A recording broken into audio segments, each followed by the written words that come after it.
नमस्कार दोस्तों, आप सभी का स्वागत है आपके अपने YouTube चैनल रिजल्ट बिंदु पर। आज हम फिर से उपस्थित हैं आप सबों के बीच यूथ साइंस की सीरीज़ का क्वेश्चन लेकर। आज का क्वेश्चन होगा ऊर्जा चैप्टर से 311 से 340 नंबर क्वेश्चन तक होगा, जिसका डिटेल्ड सॉल्यूशन होगा। तो चलिए आज का हम लोग पहला क्वेश्चन देखते हैं। आज का पहला क्वेश्चन है, 4 मीटर प्रति सेकंड की एक समान वेग के साथ चलने वाली एक वस्तु में 120 जूल की गतिशील ऊर्जा होती है। वस्तु का द्रव्यमान ज्ञात करें। तो गतिज ऊर्जा का फॉर्मूला क्या होता है? हाफ mv² होता है, हाफ mv²। गतिज ऊर्जा यहाँ पे दे दिया 120 जूल, तो 120 बराबर हाफ m निकालना है आपको, और v² यानी 4 × 4, 2 से कट जाएगा, 8 से कटेगा 15 बार में, यानी m कितना आ गया आपका 15 kg। तो आपका ऑप्शन नंबर बी यहाँ पे सही हो जाएगा। अगले क्वेश्चन में हम लोग चलते हैं, क्वेश्चन नंबर 312। 800 किग्रा की एक कार 5 मीटर प्रति सेकंड से 10 मीटर प्रति सेकंड वेग बढ़ाने में किया गया कार्य कितना है? ऑप्शन है 30 kilo joule, 20 kilo joule, 40 kilo joule, 10 kilo joule.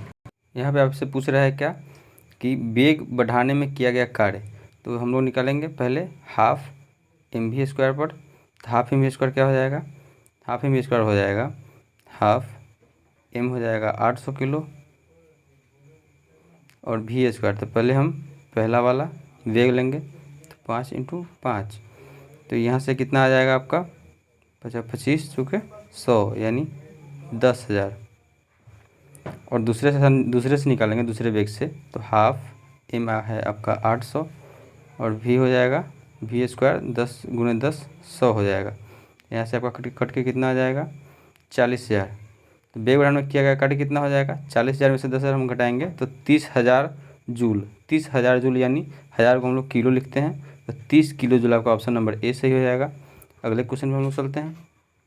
अगला क्वेश्चन है, 5 मीटर प्रति सेकंड की गति से आगे बढ़ रही द्रव्यमान m की एक वस्तु की गतिज ऊर्जा 25 जूल है। इसकी गति दोगुनी हो जाने पर इसकी गतिज ऊर्जा कितनी हो जाएगी?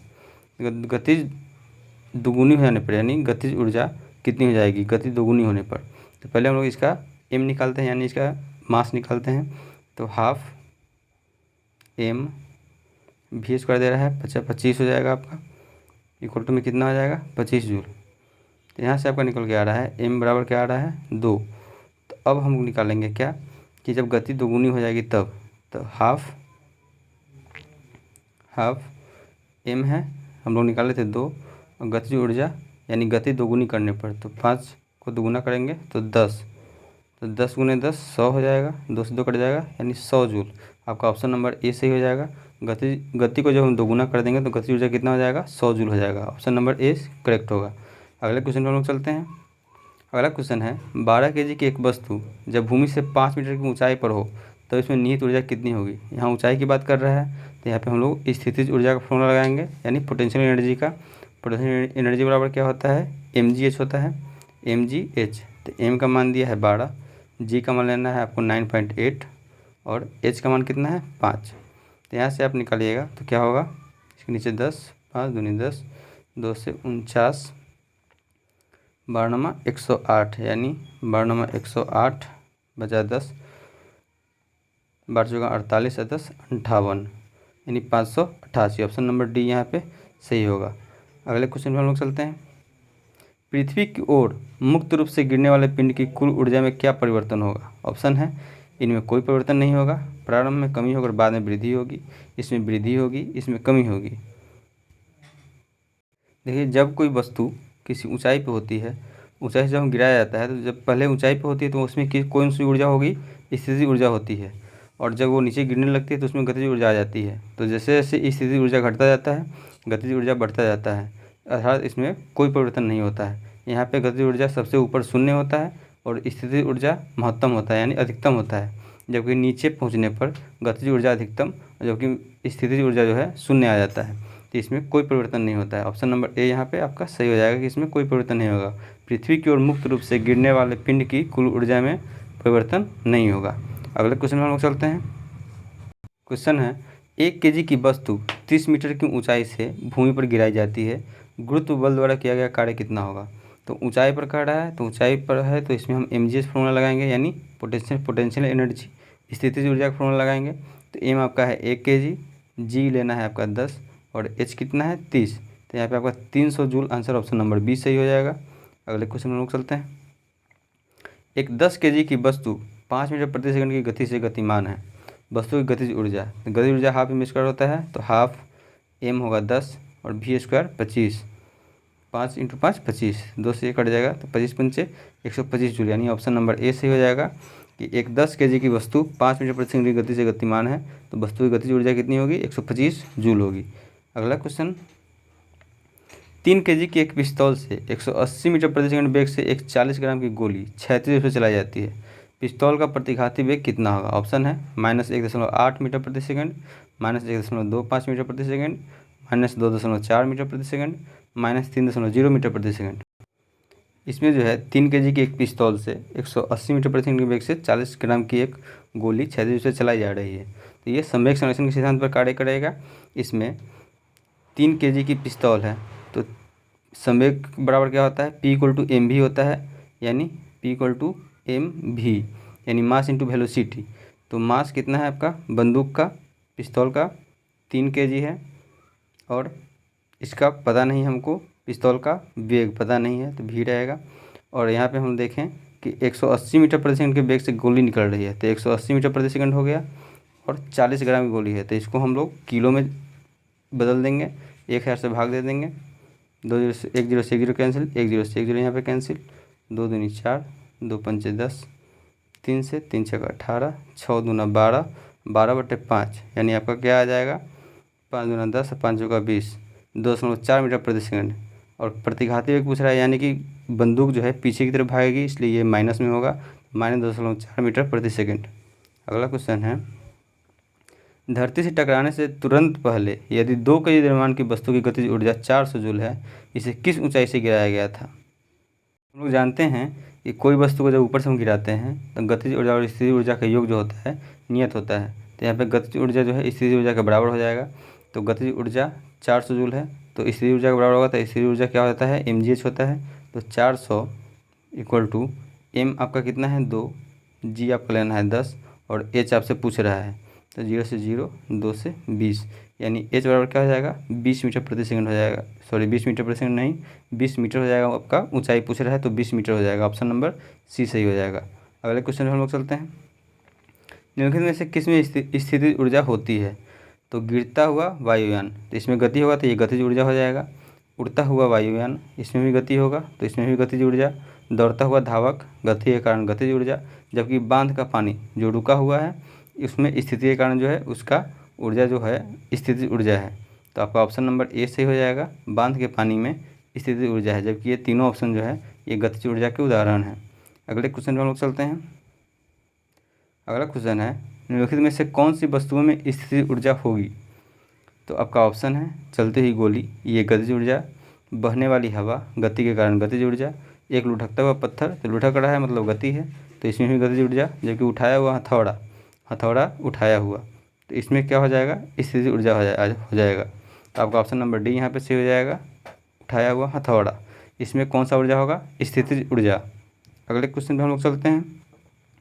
यदि 10 केजी भार की बाइसिकल 20 मीटर प्रति सेकंड की गति से चलती है, गतिज ऊर्जा बताएं। गतिज ऊर्जा का फॉर्मूला होता है ½ m², तो हाफ mv², यानी 20 × 20, 2 से कट जाएगा 5 बार में, 20 20 से 400, 400 पंचे 2000, यानी 2000 जूल। आपका ऑप्शन नंबर डी यहाँ पे सही हो जाएगा।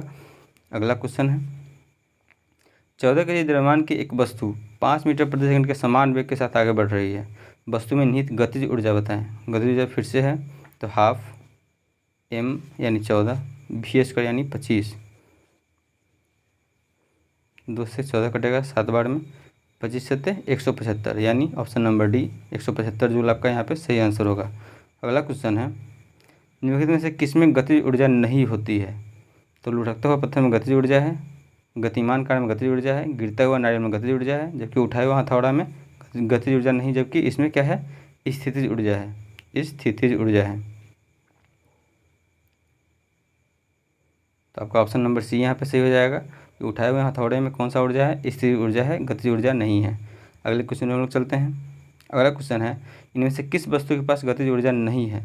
तो उठाया हुआ हथौड़ा में गतिज ऊर्जा नहीं है, इसमें स्थितिज ऊर्जा है, जबकि चलती गोली, लुढ़कता पत्थर और बहती हवा में गतिज ऊर्जा है। अगला क्वेश्चन, 70 kg के भार को उठाने के लिए 9800 जूल का ऊर्जा का प्रयोग किया जाता है। भार की ऊंचाई ज्ञात करें। तो देखिए 9800 जूल यानी 9800 बराबर क्या हो जाएगा, इसमें हम स्थितिज ऊर्जा का फॉर्मूला लगाएंगे। तो m यानी 70, g हम 10 ले लेंगे और h हमको निकालना है। 0 से 1 0 कैंसिल, 1 0 से 1 0 कैंसिल और 7 से 14। आपका ऑप्शन नंबर यहाँ पे ए से हो जाएगा, 14 मीटर। अगला क्वेश्चन है, एक व्यक्ति 20 kg के सामान को ज़मीन से 2 मीटर ऊपर अपने सिर पर रखता है, उसके द्वारा किया गया कार्य कितना होगा। तो फिर से mgh का फॉर्मूला लगेगा। m है आपका 20, g आपका यहाँ पे दिया है 10 लेना है, तो 10 और h कितना है 2, तो 10 दूनी 20 और 20 × 20 कितना हो जाएगा 400 जूल। ऑप्शन नंबर बी यहाँ पे आपका सही हो जाएगा, 400 जूल। अगला क्वेश्चन, एक व्यक्ति 2 सेकंड में 1000 जूल का कार्य करता है, उसके द्वारा खर्च की ऊर्जा कितनी है। ऑप्शन है 50 वाट, 500 वाट, 1000 वाट, 25 वाट। तो हम लोग जानते हैं शक्ति बराबर क्या होता है, शक्ति बराबर कार्य बटा समय होता है। कार्य बटा समय, शक्ति इक्वल टू कार्य बटा समय होता है। तो यहाँ पे हम लोग क्या लगाएंगे, 1000 जूल का कार्य करता है तो शक्ति बराबर कितना हो जाएगा, शक्ति बराबर 1000 बटा 2 यानी 500 और शक्ति का यूनिट क्या होता है वाट। तो आपका ऑप्शन नंबर सी यहाँ पे सही हो जाएगा, 500 वाट। अगला क्वेश्चन है, 40 kg द्रव्यमान की एक वस्तु को ज़मीन से 5 मीटर की ऊंचाई पर उठाया गया, इसकी स्थितिज ऊर्जा क्या है। तो स्थितिज ऊर्जा का फॉर्मूला क्या होता है, mgh होता है।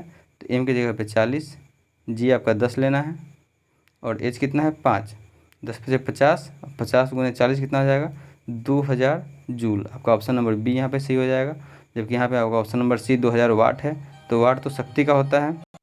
अगला क्वेश्चन है, यहाँ पे वाट है तो ये शक्ति का है, जबकि यहाँ पे ऊर्जा पूछ रहा है तो यहाँ पे जूल होता। तो आपका ऑप्शन नंबर बी यहाँ पे सही हो जाएगा। अगले क्वेश्चन में हम लोग चलते हैं, किसी वस्तु की मुक्त रूप से गिरावट के दौरान गतिज ऊर्जा में वृद्धि होती है, सही बात है। स्थितिज ऊर्जा में वृद्धि होती है, ये गलत है। स्थितिज ऊर्जा में क्या होगा, कमी होगा। गतिज ऊर्जा में कमी आती है, ये भी गलत है।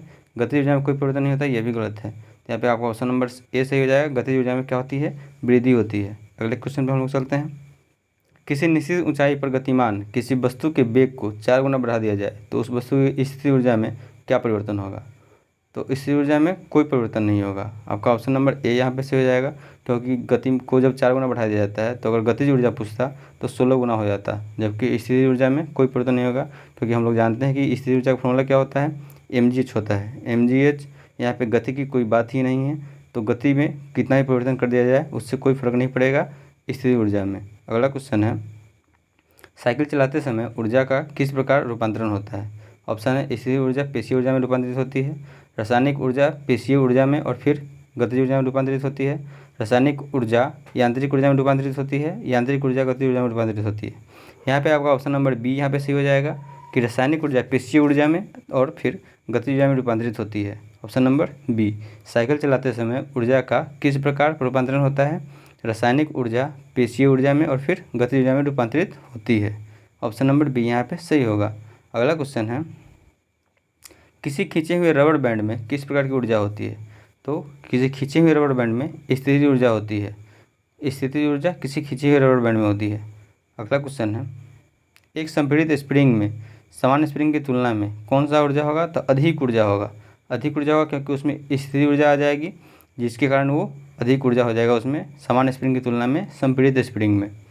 अगला क्वेश्चन, किसी वस्तु को एक निश्चित ऊंचाई से भूमि पर गिराया जाता है, जब वह भूमि को छूती है तो उसमें कौन सी ऊर्जा होगी। तो उसमें गतिज ऊर्जा होगी। अभी मैंने पीछे बताया था कि जब कोई वस्तु ऊंचाई पर होती है और जब ये नीचे गिरती है, तो जब ऊंचाई पर स्थिर होती है तो उसमें स्थितिज ऊर्जा होती है, और जब ये गिरने लगती है तो स्थितिज ऊर्जा में कमी आने लगती है, जबकि गतिज ऊर्जा में वृद्धि होने लगती है। और जब भूमि को छुएगी तो उस समय गतिज ऊर्जा सबसे अधिक होगा और स्थितिज ऊर्जा जो होगा वो शून्य हो जाएगा। तो यहाँ पे आपका ऑप्शन नंबर सी सही हो जाएगा, गतिज ऊर्जा अधिकतम होगी जबकि स्थितिज ऊर्जा क्या होगी, शून्य होगी। अगला क्वेश्चन है, किसी वस्तु पर लगने वाले सामर्थ्य को क्या कहते हैं, ऊर्जा, जड़ता, दबाव या बल। यहाँ पे आपका ऑप्शन नंबर ए सही हो जाएगा, ऊर्जा। किसी वस्तु पर लगने वाले सामर्थ्य को क्या कहते हैं, ऊर्जा कहते हैं। ऊर्जा किसे कहते हैं, कार्य करने की क्षमता को हम लोग ऊर्जा कहते हैं, कार्य करने की दर को हम लोग शक्ति कहते हैं, तो आपका ऑप्शन नंबर यहाँ पे ए सही हो जाएगा। किसी वस्तु पर लगने वाले सामर्थ्य को हम लोग क्या कहेंगे? ऊर्जा कहते हैं। किसी वस्तु पर लगने वाले सामर्थ्य को ऊर्जा कहते हैं। अगला क्वेश्चन है 50 किग्रा द्रव्यमान वाले एक स्थिर पिंड की 6 मीटर ऊंचाई पर निहित ऊर्जा क्या होगी? तो ऊंचाई पर निहित ऊर्जा mgh यानी कि स्थिर ऊर्जा। तो mgh क्या होगा? m 50, g 10 और h कितना है? 6। तो 10 चक 60, 60 गुने 50 क्या हो जाएगा? 3000 जूल। आपका ऑप्शन नंबर ए सही हो जाएगा। अगला क्वेश्चन है m द्रव्यमान की एक वस्तु को भू स्तर से 4 h की ऊंचाई पर से गिराया जाता है, तो वस्तु की स्थिति ऊर्जा ज्ञात करें। तो आपका ऑप्शन नंबर क्या सही हो जाएगा?